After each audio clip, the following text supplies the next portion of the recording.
भोपाल के जम्बूरी मैदान में महाआंदोलन करके सुर्खियों में आए जीवन सिंह शेरपुर हमारे साथ हैं और उन्होंने अभी इसी समय घोषणा की है कि 80 उम्मीदवार करणी सेना परिवार विधानसभा चुनाव में उतारने जा रहा है। जीवन सिंह जी बताएं क्या योजना है आपकी चुनाव को लेकर और क्यों जो है आप मैदान में उतरने के लिए बाध्य हुए हैं?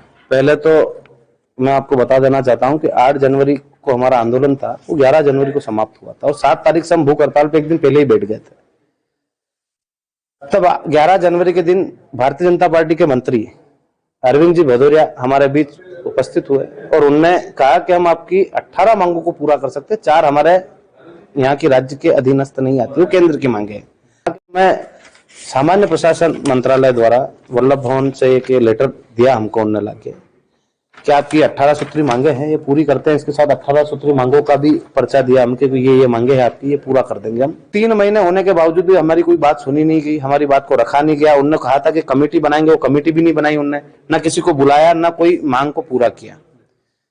तब हमने फिर कांग्रेस के जो लोग हैं हमको बार बार फोन लगा रहे थे, मिलना चाह रहे थे, वो बोल रहे थे कि हमारे जो बड़े वरिष्ठ नेता हैं उनसे आप मिलो और आपकी बात को उनके सामने रखो। तो भारतीय जनता पार्टी ने पूरा नहीं किया तो हम पूरा करने को तैयार हैं। तो हम उनके पास भी गए, उनके पास भी हमने जाके हमारी बातों को रखा, हमारी जो 18 सूत्री मांगों का एक पत्र बना के उनको दिया कि ये हमारी मांगे हैं और ये आप यदि आपके वचन पत्र में शामिल कर सकते हो और सरकार बनने के बाद इसको पूरा करने का वचन देते हो, आपके वचन पत्र में शामिल करते हो तो हम आपके साथ काम करेंगे, पर उसकी गारंटी के तौर पे हमारे लोगों को आपको विधानसभा के टिकट देना पड़ेंगे, ताकि यदि आप चुनाव होने के बाद सरकार बनने के बाद बदलो तो हम लोग वहां खड़े होकर आपसे बात कर सके, चर्चा कर सके, सदन में हमारी बात को रख सके।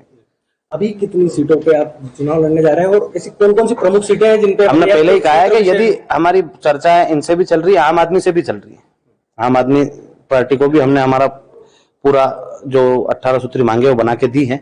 जो हमारी मांगों के साथ सहमत होगा या तो पहली बात हम उनके साथ जाएंगे, यदि कोई सा दल हमारे साथ नहीं आता है तो फिर हमारे जो लोगों को हम तैयारी करवा रहे हैं 80 सीटों पे हमारे कैंडिडेट हैं उनको वहां उतारेंगे और उनको जिता के लाएंगे। कौन कौन सी उसमें प्रमुख सीटें हैं? अगर जैसे कि नीमच जिला पूरा हो गया, मंदसौर पूरा हो गया, रतलाम हो गया, हरदा जिला हो गया, यहाँ से उज्जैन हो गया, धार हो गया, इनमें सारी सीटों पे ST SC OBC जनरल सारे वर्गों को हम टिकट देंगे और उनको चुनाव लड़वाएंगे, या सारे वर्गों को साथ में लेकर चुनाव लड़ेंगे। इसके लिए जाएंगे। आप कौन सी हम सारी जातियों को साथ में लेकर चुनाव लड़ रहे हैं, जिसमें ST SC OBC और जनरल सारे कास्ट साथ में रहेंगे। आप कौन सी? मैं जावरा विधानसभा से चुनाव लड़ूंगा क्योंकि मूलतः मैं यहीं का निवासी हूं, मेरा गांव शेरपुर है, तो इसी विधानसभा में लगता है तो मैं मेरे घर से ही चुनाव लड़ूंगा। तो ये थे जीवन सिंह शेरपुर जिन्होंने आज घोषणा कर दी है कि करणी सेना परिवार 80 विधानसभा सीटों पर अपने उम्मीदवार उतारने जा रही है। यदि उनकी 18 सूत्री मांगों को